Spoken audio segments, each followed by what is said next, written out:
Anderson here, and I'm here talking about personal learning networks for our class. So, with this assignment, I did join some new learning networks that help me professionally with developing new content for students that I engage with. I looked at Blend Space and also Open Learning. So I also developed some lesson plans on there and connected with other Open Learning lesson plans and Blend Space lesson plans that I could also learn when new content is being produced by other educators that I can incorporate into my lessons online as well. So I started working and putting together some lesson plans, and it's a great opportunity to utilize these tools because with Blend Space, you can upload videos, you can upload handouts, and then there's opportunities to create forums where conversation can take place in your Blend Space lesson. So I included some links in the Blend Space section of this project portfolio of the personal learning networks, and you can take a look at what I put together. Also, with Open Learning, I also put the link on there as well as a new lesson that I created. And you, as an educator, you actually have to create an account to see that lesson because it's open learning. So it's an exchange of learning and information with the students and with educators. So the students can add to lessons as well. I think that all these tools are very beneficial because they're incorporating video, it's incorporating conversation, chat rooms, open dialogue. It creates that opportunity for asynchronous conversation, I think is the term that was being used with Warlick.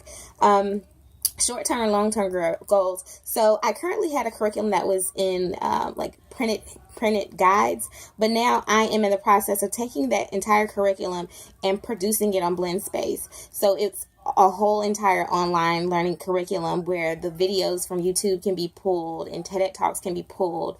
And so I want to continue to develop all of my curriculum that I had written with handouts and put it online so that it creates the opportunity for students that engage with some of the workshops that I do. They can participate even when they leave, and they can still continue conversation and still engage in the learning environment even if I'm not present as an educator.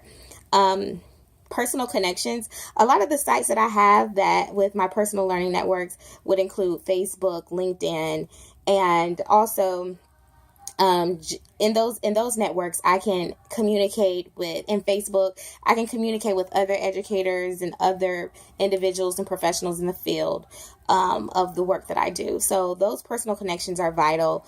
Those are also social networks that continue the opportunity to connect, and also through the opportunities with Blend Space and these online software such as TED and they all have features where you can share your lessons on your social media site so other educators can see. So it's constantly filtering in the different connections through the different sites in the learning environments.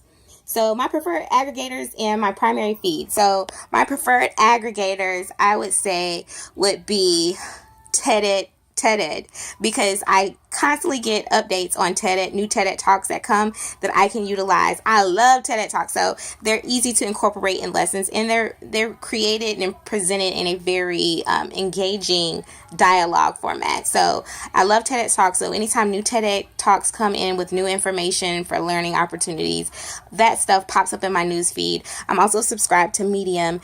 And I also have notifications that come in with new videos that are uploaded on YouTube through certain channels that I am subscribed to. So I know when new informational, educational videos are posted. So those are my preferred aggregators. The ones that I do not like as much is Facebook because it's linked to my phone and there's constant notifications that are coming in. So that aggregator can sometimes be aggravating.